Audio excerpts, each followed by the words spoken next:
Sir Martin Escudero. Hello po. Sir, ano po yung masabi natin sa mahal na Pangulong Bongbong Marcos? Gusto ko lang magpasalamat ngayon kay parte ako nung sa atin.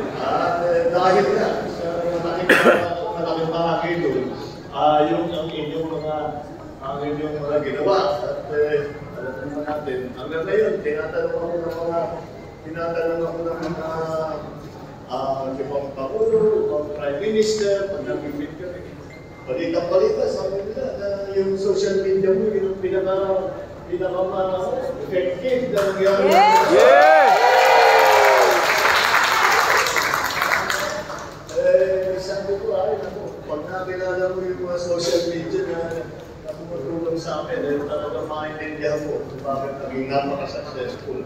At maraming ulit na salamat. Nandito pa yung isa pang social media. Songko! Songko!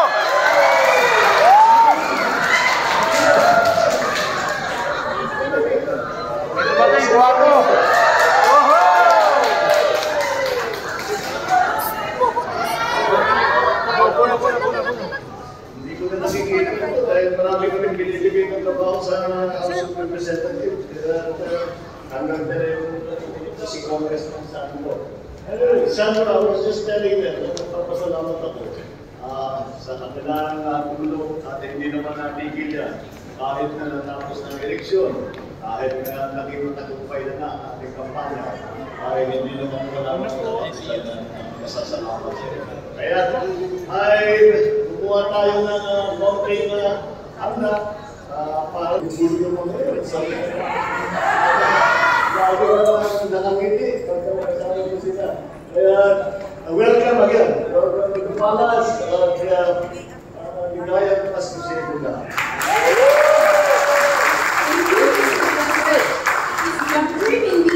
President backstage for a group photo opportunity with our guests. May we invite everyone to please stand and gather in the middle.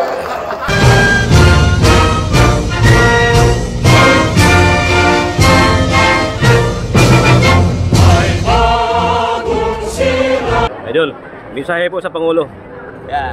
Gusto ko lang magpasalamat sa ating Pangulong Bongbong Marcos kasi for the past close to 2 years napakaganda ng nangyari sa ating bansa. Naayos niya yung ating economy at talaga yung bagong Pilipinas, papunta na tayo sa totoong pagunlad ng ating bansa.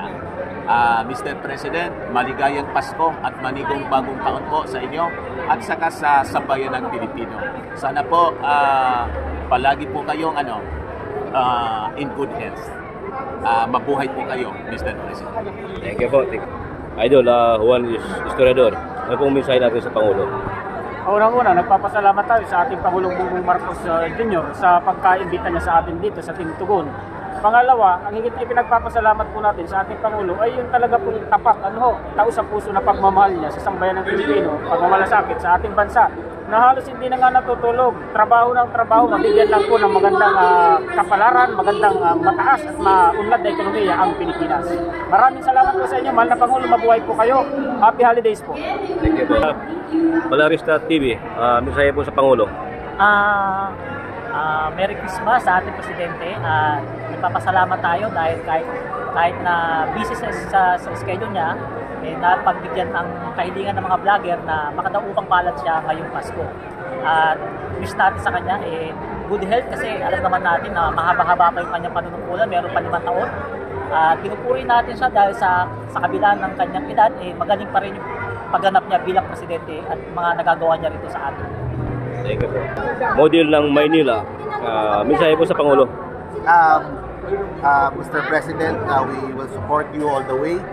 Please keep doing good for the country and may God bless you and your family at this Christmas season and the coming years ahead. Alvin TV, mensahe po sa Pangulo. Merry Christmas, baka naman. Ayan mga kabayan, nandito tayo ngayon sa Palasyo at naimbitahan nga po tayo makadalubog dito sa salamat mula sa Pangulo. Tropang Ilonggo, mensahe po sa Pangulo. Ayan, So, nauna po sa ating mahal na Pangulo, maraming salamat po sa opportunity na kayo po ay niyayaan niyo po kami na pumunta dito sa Palasyo. Napakalaking bagay po yan para sa amin dahil marami nating kababayan ang nagnanais na makapunta dito sa Palasyo at makaharap ka. So, please sa amin na nandito ngayon dahil isa kami sa mga napili na nakapunta dito. At Merry Christmas po sa ating mahal na Pangulo at good health na po palagi para magampanan niyo po ang inyong tungkulin dito sa ating bansang Pilipinas. Maraming salamat at mag-ingat ka palagi, mahal na Pangulong Bongbong Marcos. Thank you, thank you. Idol Joshua Corpus, ano po yung masasabi niyo po sa mahal na Pangulo? Siyempre, una natin masasabi kay Pangulo, maligayang Pasko at manigong bagong taon. Then, nagpapasalamat tayo dahil tayo na nung eleksyon, kampanya, na sumuporta sa kanya, hindi tayo nakalimutan. Kasi merong magsasabi na naman dyan na nakalimutan sila, pero ayan, ito pinapakita lamang nito na si Pangulong Bongbong Marcos hindi nakalimutan yung mga taong kahit papano nagpagod din, kahit papano masasabi natin na nagsakripisyo oras, dugo, pawis para sa kampanya. Ngayon, ito isang patunay na hindi nakakalimot si PBBM sa mga taong tumulong sa kanya noong nakarang eleksyon. Kaya santabi po muna natin yung kuot, galit, inggit sa puso natin. Yung mga wala dito, hindi nakasama dito, siguro alam nyo naman yung dahilan bakit wala kayo. Pero si Pangulo po patuloy yung nangangarap na magkaisa talaga ang sambayan ng Pilipinas. And in the spirit of Christmas, mas maigi po na magkaisa tayo ng sambayan ng Pilipino para sa mas matagumpay na Pilipinas, para sa bagong Pilipinas. Ayan po yung mensahe ko para sa ating mahal na Pangulong Bongbong Marcos, maging sa lahat na naimbitahan dito ay maraming salamat po sa inyo.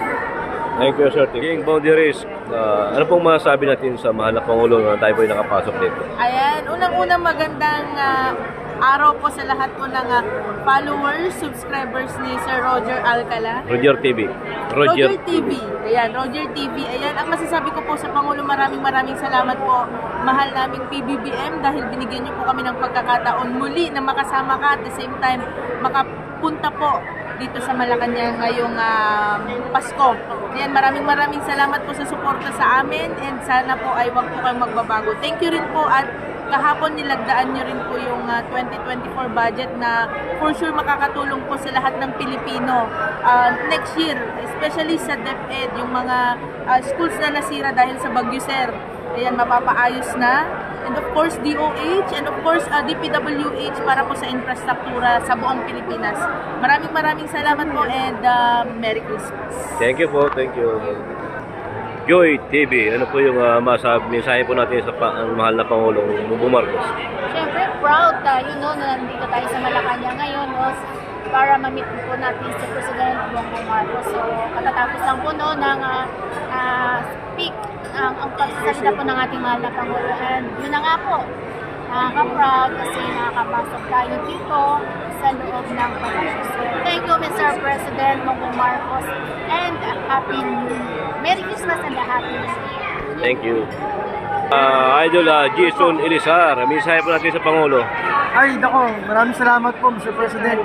Kasi guys, alam niyo ba si Mr. President, itong event na to, special to para sa mga tumulong sa kanya, mga vloggers, sa panahon ng kampanya. Kaya ngayon, nagpasalamat siya sa lahat ng mga vloggers at mga supporters na tumulong sa kanya during the campaign. Sabi niya, utang na loob daw niya ito sa mga vloggers at yung mga sumuporta sa kanya, kaya siya naging presidente. Kaya ayan, binigyan kami ng lunch, tapos sinadya niya kami kahit busy yung schedule niya, sinadya niya makapunta rito at magpasalamat. Kaya thank you po, Mr. President. Full support po kami sa inyo sa ginagawa niyo. Nakikita po namin yung ginagawa ninyo at talagang kahit marami kayong bashers, yung ginagawa po ng ating mahal na Pangulo, mga kababayan, yung iba binabash siya kasi mahal daw ang bigas. Ang ginagawa po ng Pangulo ay pang long term. Ito po'y pakikinabangan natin at ng mga anak natin in the future yung mga ginagawa niya ngayon na pagkatrabaho niya. Hindi to short term, ginagawa yung pang long term.